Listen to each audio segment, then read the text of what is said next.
यदास्करं परिभ्रष्टमात्राहीनं च यद्भवेत् पूर्णं भवस्ततः सर्वं तत्प्रसाद जनार्दनम्। जय गीता जय गीता जय गीता गीता गीता।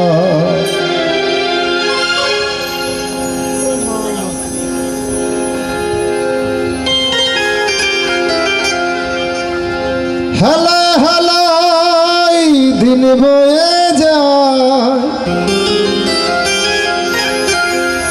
हलाई हलाई दिन बोए जाए। घिरे नील काले अमन,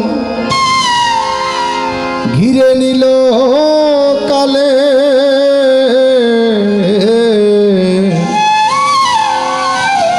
আমার আর কি হবে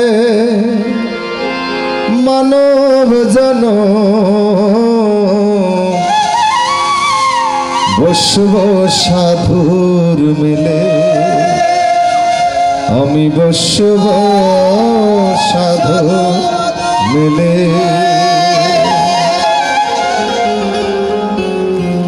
হেলায় হেলায় দিন বয়ে যায়, ঘিরে নিল কালে আমার আর কি হবে মানব জনম বসবো সাধুর মেলে। হেলায় হেলায় দিন কাটিয়ে দিচ্ছি। সুধীমণ্ডলী, হরির নাম করি না, কৃষ্ণ নাম করি না, গীতা পাঠ করি না। যদি বলি একটু গীতা পাঠ করবেন, বলে দাদা গীতা তো তিতে মনে হয়, গীতা তো ভালো লাগে না। সুধীমণ্ডলী, যারা গীতা বুঝে না তাদের কাছে গীতা তিতে মনে হয়, গীতা ভালো লাগে না। আর যারা গীতা বুঝে তাদের কাছে গীতা আনন্দময় মনে হয়। স্বামী জগদানন্দ ঋষি মহারাজজি বলছেন, যেই বুঝেছে সেই মজেছে, হয়ে গেছে চুপ। যারা গীতা বুঝেন তারা চুপ করে বসে শুনতে থাকেন। এখানে যদি গীতা যদি সবার ভালো লাগতো তাহলে সবাই এখানে থাকতো। সুধীমণ্ডলী, এখানে আজকে শ্রাদ্ধ বাসরে সবাই উপস্থিত থাকতেন। আজকে শ্রাদ্ধ বাসরের মধ্যে আমরা সবাই নিমন্ত্রণ অতিথি। অতিথির একটা করণীয় কাজ থাকে। মা, আপনারা এই বাচ্চাগুলির শোরগোলগুলি একটু বন্ধ করতে পারছেন না? এই বাচ্চাগুলির এত আওয়াজ, এদের দোষ নয়, এদের বয়সের দোষ। ওই বয়সে আমরাও ছিলাম। আমরা যখন ঘুম যেতাম ছোটবেলায়, তখন মা নাকের পাশে আঙুল দিয়ে দেখতেন বেঁচে আছি না মারা গেছি, ওরকম ভাবে ঘুমাতেন। তো মা যদি দুপুরবেলা বলতে এই বাবা ঘুমা, তখন বলতাম ঘুমাবো না। বলে দেখ ঘুমাতে হবে, ওই দেখ বাঘ এসেছে। তখন কি বলতাম? বলে না ওইটা দেখবো। ওইটা কেমন করে জঙ্গল ছেড়ে পাড়ায় ঢুকলো, ওইটা দেখবো। সুধীমণ্ডলী, এদের দোষ নয়, এদের বয়সের দোষ। এরা এখনো কচি কাঁচা, তাই এদেরকে কামনা বাসনা থেকে আগে আগে বাঁচা। এদেরকে আমাদেরকে বোঝাতে হবে। তা যা হোক, একটু কষ্ট করে শ্রবণ করবেন যারা শ্রবণ করছেন। শ্রবণম মঙ্গলম। সুধীমণ্ডলী, শ্রীমদ্ ভগবদ গীতা না বুঝলে বড়ই তিতা। যেই বুঝেছে সেই মজেছে, হয়ে গেছে চুপ। শ্রীমদ্ ভগবদ গীতা যারা বুঝেন তারা চুপ করে শ্রবণ করতে থাকেন। তাই নিবেদন করছি একটু ধৈর্য সহকারে শ্রবণ করবেন। এই শ্রীমদ্ ভগবদ গীতা সংসারীদেরকে কি বলছে, আমাদেরকে কি মেসেজটুকু দিচ্ছে। শ্রীমদ্ ভগবদ গীতায় প্রতিটি অধ্যায়ে যোগতত্ত্বের কথা, প্রতিটি অধ্যায়ে কিসের কথা? যোগের কথা। যারা গীতার যোগতত্ত্বে মন যুক্ত করতে পারবে তারা সংসার থেকে এক সময় না এক সময় মুক্ত হয়ে যাবে। রাধে রাধে, হরি বল। আর যারা সংসারে বিষয় বাসনায় মন যুক্ত করবে, আমার বাড়ি, আমার ঘর, আমার সম্পদ, আমার পুত্র, আমার পরিজন, এই বিষয় বাসনার চিন্তায় মন যুক্ত থাকবে, তাদের সংসার থেকে মুক্তি কখনো হবে না। তাই শ্রীমদ্ ভগবদ গীতায় প্রতিটি অধ্যায়ে বলছেন যুক্ত হও, যুক্ত হলে মুক্ত হতে পারবে। তাই শ্রীমদ্ ভগবদ গীতা প্রতিটি অধ্যায় যুক্ত হওয়ার কথা। শ্রীমদ্ ভগবদ গীতা আমরা বুঝি না বলেই আমাদের তিতে মনে হয়। শ্রীমদ্ ভগবদ গীতায় প্রথমেই শুরুতে কি বলছে শুনুন। ओम नमो भगवते वासुदेवाय। श्रीमद् भगवत गीता अथ गीतार श्री उपनिषद प्रथम अध्याय अर्जुन विषाद योगो नामकं धृतराष्ट्रोवाच। श्रीमद् भगवत गीता प्रथमे बोलছেন धृतराष्ट्रोवाच। धृतराष्ट्र माने कि धृतराष्ट्र संसारे कारा बोले धृतराष्ट्र माने হচ্ছেন যারা এই সংসারে কামনা বাসনাকে ধরে রেখেছে। ধৃত মানে ধরে রাখা, রাষ্ট্র মানে কামনা বাসনা। যারা কামনা বাসনাকে ধরে রেখেছে, এটা আমার, এটা আমি পাবো, এটা আমি নেব, এটা আমার হবে, বাড়ি আমার, গাড়ি আমার, সুন্দর বউ আমার, বাচ্চা আমার, এই যারা আমার আমিত্ব নিয়ে দিন কাটাবেন, গীতার ভাষায় গীতা বলছেন তারা ধৃতরাষ্ট্র।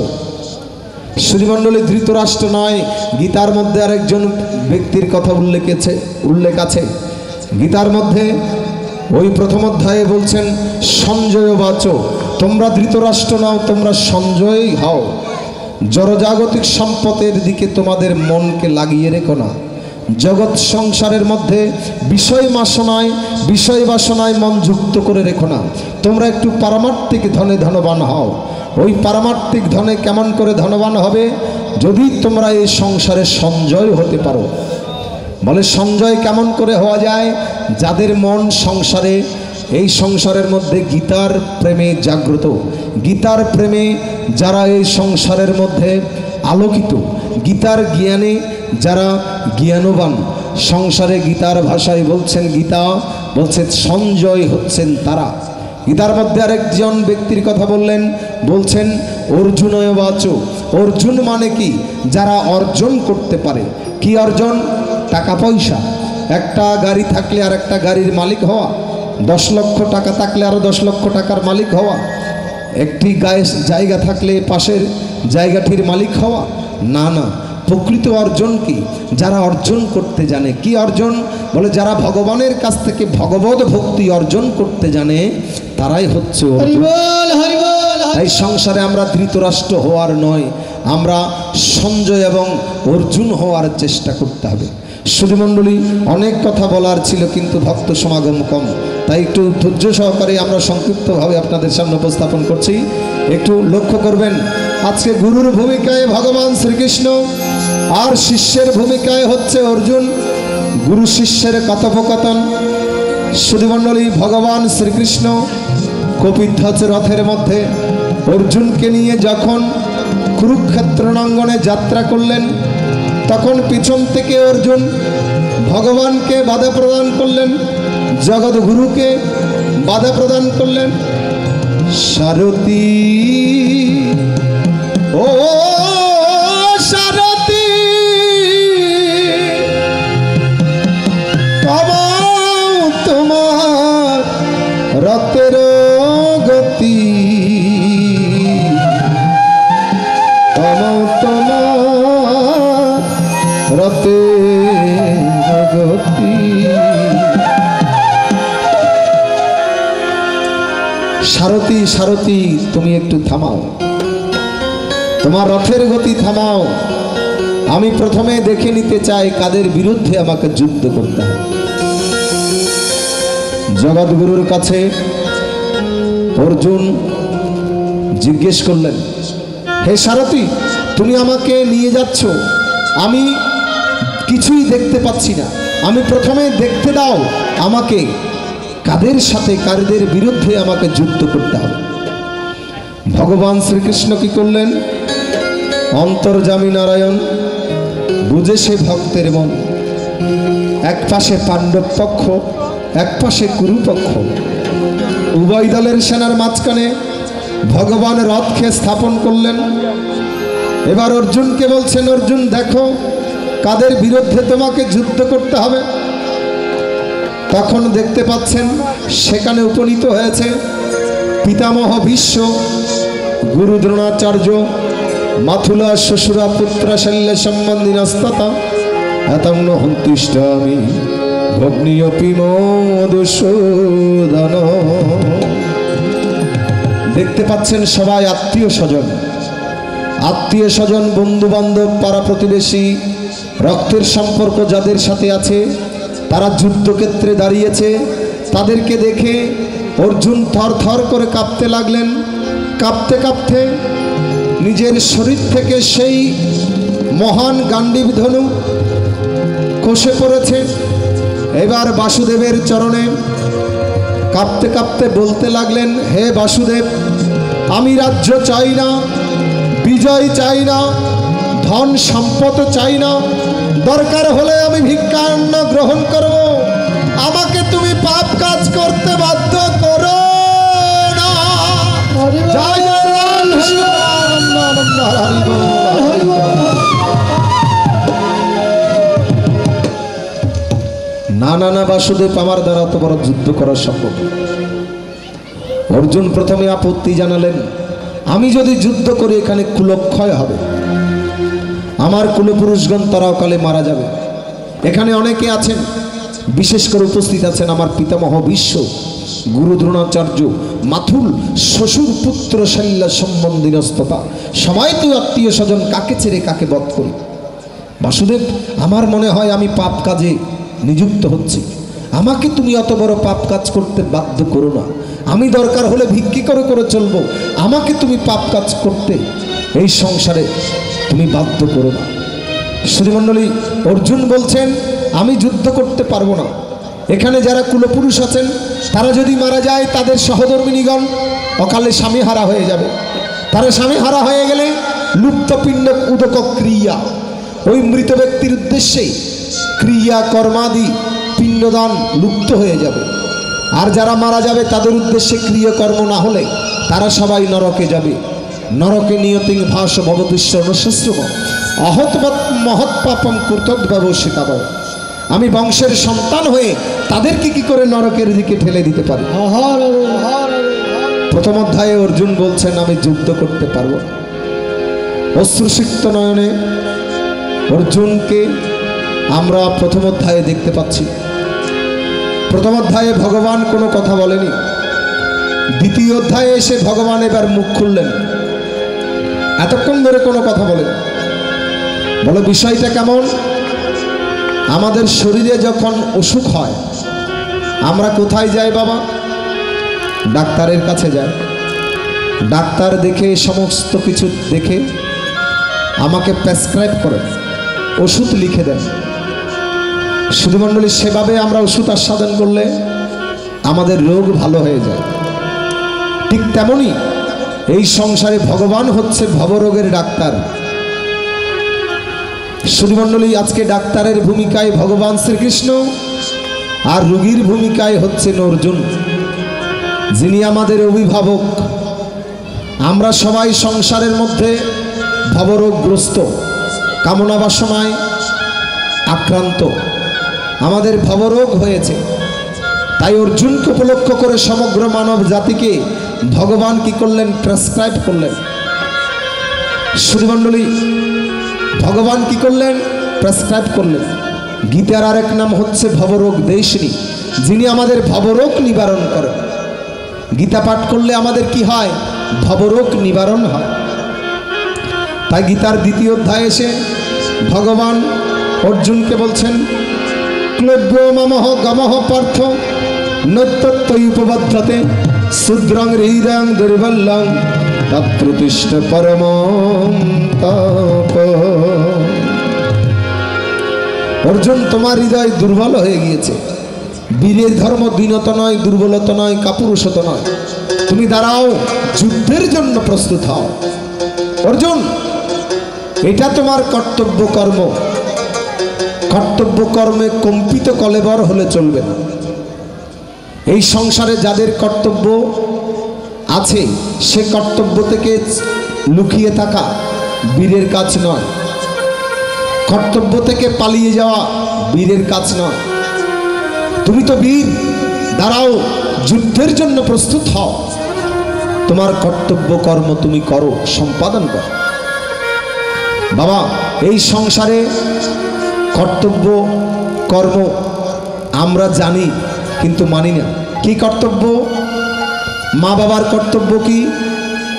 মা বাবার কর্তব্য হচ্ছে সন্তান সন্ততিদের সন্তানদেরকে ভালো করে মানুষ করা, সন্তানদের ওই ডাক্তার ইঞ্জিনিয়ার বানানোর আগে সন্তানদেরকে ধর্মীয় অনুশাসনে মানুষ করা পিতামাতার কর্তব্য।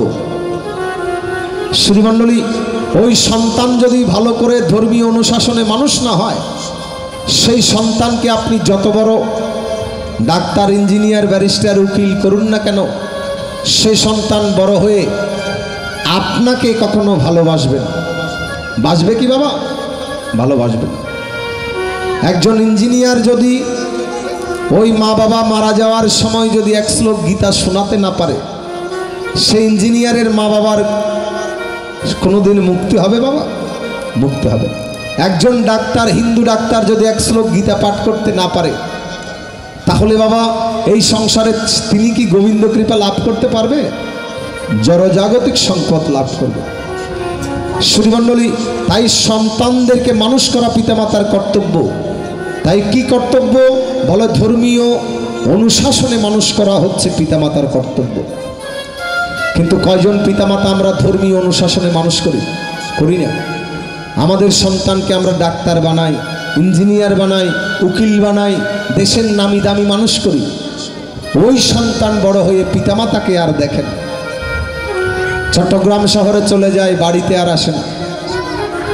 শ্রীমণ্ডলী, পিতামাতার কর্তব্য হচ্ছে সন্তানদেরকে ভালো করে মানুষ করা।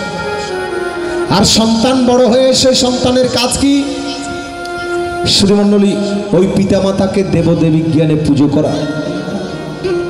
শ্রীমণ্ডলী, পিতামাতাকে দেবদেবী জ্ঞানে যে সন্তান পুজো করতে পারে না, পুজো করতে জানে না, সেই সন্তান এই সংসারের মধ্যে প্রকৃত সন্তান নয়।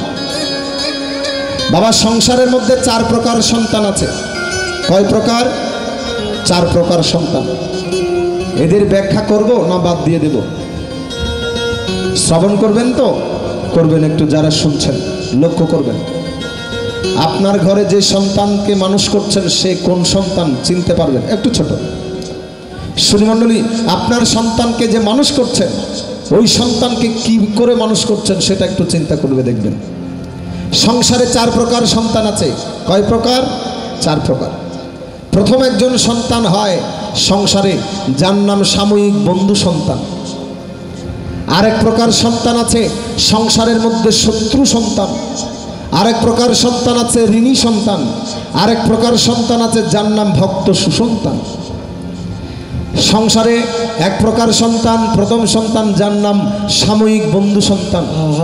যতদিন পিতামাতার কাছ থেকে নিতে পারে ওই সন্তান ততদিন পিতামাতার কাছে থাকে, পিতামাতার সঙ্গে সঙ্গ দেয়। যেই নাকি পিতামাতার সর্বস্বটুকু বিলিয়ে দিয়ে সন্তানকে মানুষ করে দেয়, অবস্থান সৃষ্টি করে দেয়, ওই সন্তান বড় হয়ে আর মা বাবাকে দেখে। আছে না? প্রমাণ আছে না বাবা? তারা সাময়িক বাবা মার আপন থাকে। এক সময় না এক সময় সংসার ছেড়ে চলে যায়, চট্টগ্রাম শহরে ফ্ল্যাট ভাড়া করে থাকে, বাড়িতে আর আসে না সেই সন্তান। শুনলে আশ্চর্য হবেন ওই বাবা মার সন্তানদের কথা। শ্রীমণ্ডলীর ছেলে সচিবালয়ে কাজ করে, সচিবালয়ের সামনে পিতামাতা 5 টাকা 10 টাকা ভিক্ষে করে। শ্রীমণ্ডলী, এমন প্রমাণও আছে। ওই সচিবালয়ে কাজ করে, যোগ্যতা আছে বলে তো কাজ করে, তাই না বাবা? যোগ্যতা আছে বলে তো কাজ করে। ও যোগ্যতা এমন এমনি তৈরি হয়েছে নাকি? হয়নি। কার কারণে হয়েছে? বলে পিতামাতার কষ্টের কারণে হয়েছে। শ্রীমণ্ডলী, ওই সন্তানগুলি বড় হয়ে পিতামাতাকে আর দেখে না। ওই ফটিকছড়ি গ্রামের একটা ঘটনা আপনাদের সামনে উপস্থাপন করি। আমি ইউটিউবে বলেছি। শ্রীমণ্ডলী, ওই আন্দরকিলার মোড়ে দাঁড়িয়ে একদিন ছিলাম, একজন শুভ্র বসনা রমণী আমাকে এসে পিছনে হাত দিয়ে নাড়িয়ে বলছেন, এ বাবা আমাকে 10টা টাকা দে। 10 টাকা দিয়ে কি করবে? বলে বাড়িতে যাওয়ার ভাড়া নেই। বাড়ি কোথায়? বলে ফটিকছড়ি গ্রাম। কেন আসলে চট্টগ্রাম শহরে? জিজ্ঞেস করছি। বলে সন্তানকে দেখতে এসেছি। সন্তান চট্টগ্রাম শহরে থাকে, তা আমি শুনেছি সন্তান মাকে দেখতে যায়, তুমি কেন ছেলেকে সন্তানকে দেখতে আসলে? বলে বাবা, আমার সন্তান আমাকে দেখার কথা দূরে, আমাকে আজকে মা বলে ডেকেছে 5 বছর। 5 বছর কেন? বলে সন্তান তো বাড়িতে যায় না। সন্তান কি করে? বলে সন্তান হচ্ছে চট্টগ্রাম শহরে ইঞ্জিনিয়ার, ইঞ্জিনিয়ার হয়ে তোমার সন্তান তোমাকে মা বলে ডাকে না? বলে হ্যাঁ, আমাকে ডাকে না বাবা, আমার দুর্ভাগ্যের বিষয়, আমার সন্তানকে আমি মানুষ করতে পারিনি। আমি এমনি লেখাপড়া শিখিয়া হয়তো জড়জাগতিক সম্পদ তাকে দিয়েছি, কিন্তু পারমার্থিক সম্পদ তাকে দিতে আমি ভুলে গিয়েছি। তাই সেই মাকে বললাম, মাগো তুমি তোমার সন্তানকে গীতা স্কুলে পাঠিয়েছিলে, ধর্মীয় অনুশাসনে তাকে বড় করেছিলে? বলে না বাবা। বলে সেজন্যই তো তোমার সন্তান জানে না পিতৃদেব ভব মাতৃদেব ভব। মাকে দেবীজ্ঞানে পুজো করতে হয় বৃদ্ধ বয়সে, পিতাকে দেবজ্ঞানে পুজো করতে হয়। তোমার সন্তান তো জানে না এই সংসারে পিতামাতার সেবা করতে হয়। সেই মা ঝরঝর করে কান্না করে দিয়ে আমাকে বলছেন, বাবারে আমার মতো যেন কেউ ভুল না করে, তাই তুই যেই কাজ করিস একটু মানুষকে এই কথাগুলি বলিস। তাই সুধীমণ্ডলী, সংসারের মধ্যে এমন সন্তান মানুষ করবেন না যেই সন্তান আপনাকে দেবদেবী জ্ঞানে পুজো করবে না। এমন সন্তান মানুষ করুন যেই সন্তান আপনাকে বৃদ্ধ বয়সে দেখাশোনা করবে, আপনাকে পিতা নয় দেবজ্ঞানে পুজো করবে, আপনাকে মা নয় দেবী জ্ঞানে সাধনা করবে। এখন থেকে সেই সাধনা করুন। তাই সুধীমণ্ডলীর সংসারে এই সন্তানকে পেয়ে আক্ষেপ করে অনেকেই বলতে থাকে, কি বলতে থাকে? পুত্র এখন পয়সাওয়ালা, বাড়ি যে তার 3-4 তালা, সব তালাতে ঘর আছে, মায়ের নাই রে ঘর, বিয়ের পরে মায়া কলপা। গাইবো বাবা, গাইবো, একটু করে গাই কেমন? পুত্র এখন পয়সাওয়ালা, বাড়ি যে তার 3-4 তালা, পুত্র এখন পয়সাওয়ালা, বাড়ি যে তার 3-4 তালা, সব তালাতে ঘর আছে, মায়ের নাই রে ঘর, বিয়ের পরে বউ আপন মায়া করে, বিয়ের পরে বউ আপন মায়া করে। হরি বল, হরি বল, হরি।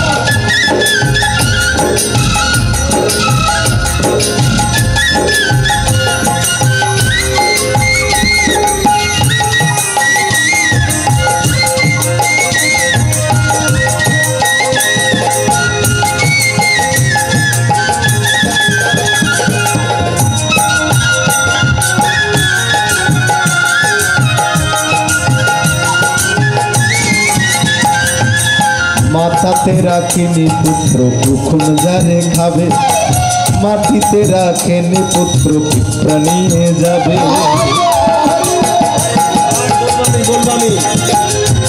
মাটিতে রাখেনি পুত্র পিঁপড়া নিয়ে যাবে, মাথাতে রাখেনি পুত্র কুকুর যারে খাবে।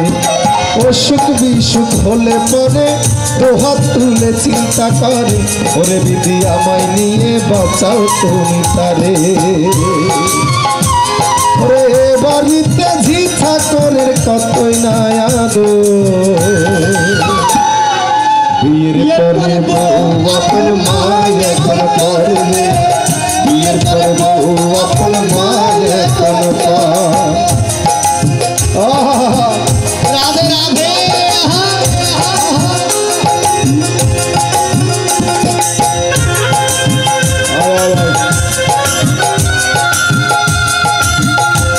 বাবা বাবা হরি বল, হরি বল, হরি বল, হরি।